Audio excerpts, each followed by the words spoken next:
ಗ್ರಾಮದ ಎಲ್ಲ ದೇವಾನುದೇವತೆಗಳನ್ನು ಹೃದಯದಲ್ಲಿ ಸ್ಮರಣೆಯನ್ನು ಮಾಡಿಕೊಂಡು ಮಾರುತೇಶ್ವರ ವ್ಯಾಯಾಮ ಶಾಲೆ ಶ್ರೀ ಮುಖಪಜ್ಜ ಸಂಕನೂರವರ 17ನೇ ವರ್ಷದ ಪುಣ್ಯಾರಾಧನೆಯ ಅಂಗವಾಗಿ ಪ್ರಪ್ರಥಮ ಬಾರಿಗೆ ರಾಜ್ಯ ಮಟ್ಟದ ಜಂಗಿ ಕುಸ್ತಿಗಳ ಇಲ್ಲಿ ಪಾಲ್ಗೊಂಡಿರುವಂತ ಜಕ್ಲಿ ಗ್ರಾಮ ಹಾಗೂ ಈ ಸುತ್ತಮುತ್ತಲ ಗ್ರಾಮಗಳಿಂದ ಆಗಮಿಸಿರುವಂತಹ ಸಮಸ್ತ ಸದ್ಭಕ್ತರು ನಿಮ್ಮೆಲ್ಲರಲ್ಲಿ ಸಹಿತ ಶರಣಾರ್ಥಿಗಳು.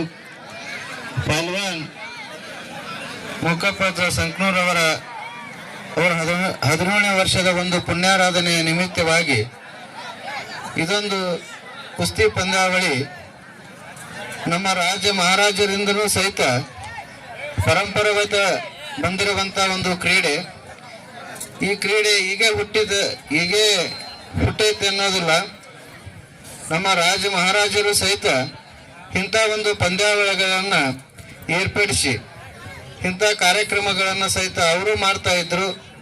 ಆ ಪರಂಪರೆ ಒಳಗಿನ ನಮ್ಮ ಮುಖಪಜ್ಜ ಸಂಕನೂರವರು ಅವರನ್ನ ಸ್ಮರಣೆಯನ್ನ ಮಾಡೋದ್ರ ಜೊತೆಗೆ ಅವರ ಮೌನಾಚರಣೆಯನ್ನ ಯಾಕೆ ಮಾಡಿದ್ವಪ್ಪ ಅಂತಂದ್ರೆ, ಅವರು ಈ ಜಕ್ಲಿ ಗ್ರಾಮದೊಳಗ ಪಹಲ್ವಾನರಾಗಿ ರಾಜ್ಯ ಮತ್ತು ರಾಷ್ಟ್ರ ಮಟ್ಟದೊಳಗೂ ಸಹಿತ ಅವರು ಬ್ರಹ್ಮಚಾರಿಯಾಗಿ ಮದುವೆಯನ್ನೇ ಆಗಿಲ್ಲ ಅಂತ ಹೇಳಿದ್ರು.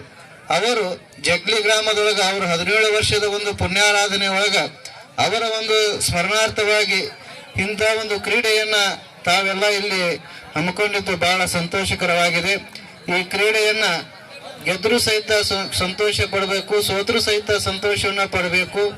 ಇದನ್ನ ಎಲ್ಲರೂ ಸಹಿತ ಗೆದ್ದವರು ಖುಷಿಯಿಂದ ಹೋಗ್ತಾರೆ, ಸೋತವರು ಸಹಿತ ಖುಷಿಯಿಂದ ಯಾಕೆ ಹೋಗ್ಬೇಕಪ್ಪ ಅಂದ್ರೆ, ಸೋತವನು ಮುಂದೊಂದು ದಿನ ಗೆಲ್ಲುತ್ತಾನೆ ಎಂಬ ಮನೋಭಾವನೆ ಇಟ್ಕೊಂಡು ಹೋದಾಗ ಮಾತ್ರ ನಿಮ್ಮ ಗೆಲುವು ಅದು ನಿಶ್ಚಿತವಾಗಿ ಇರುತ್ತಂತೆ ತಮಗೆಲ್ಲ ತಿಳಿಪಡಿಸಿ, ಜಕ್ಲಿ ಗ್ರಾಮದೊಳಗ ಕ್ರೀಡೆಯೊಳಗಾಗಿರ್ಬೋದು, ಧಾರ್ಮಿಕವಾಗಿ ಆಗಿರ್ಬೋದು, ಕಲಾ ತಂಡದ ಆಗಿರ್ಬೋದು, ಬಹಳ ಮಾರ್ಮಿಕವಾಗಿ ಮೊನ್ನೆ ದಿನವೂ ಸಹಿತ ಯಕ್ಷಗಾನ ಏನು ನಾಟಕವನ್ನು ಸಹಿತ ತಾವೆಲ್ಲ ನೋಡಿದ್ದೀರಿ. ಇನ್ನೂ ಹಲವಾರು ಕಾರ್ಯಕ್ರಮ ದೇವಿ ಕಾರ್ಯಕ್ರಮದ ನಿಮಿತ್ತವಾಗಿ ನಮ್ಮ ಮುಖಪ್ಪ ಸಂಕನೂರವರ ಪುಣ್ಯಾರಾಧನೆ ನಿಮಿತ್ತವಾಗಿ ಇದು ಹಮ್ಮಿಕೊಂಡಿದ್ದು ಬಹಳ ಸಂತೋಷಕರವಾಗಿದೆ. ತಾವೆಲ್ಲರೂ ಸಹಿತ ಸಮಾಧಾನದಿಂದ ಆ ಕ್ರೀಡೆ ಆಡುವವರಿಗೆ ಪ್ರೋತ್ಸಾಹವನ್ನು ನೀಡಿ ತಾವೆಲ್ಲರೂ ಸಹಿತ ಹರಿಸ್ತೀರಿ ಅಂತೇಳಿ ಹಾರೈಸಿ ನನ್ನೊಂದು 2 ಮಾತು ವಿರಾಮ ನೀಡುತ್ತೇನೆ.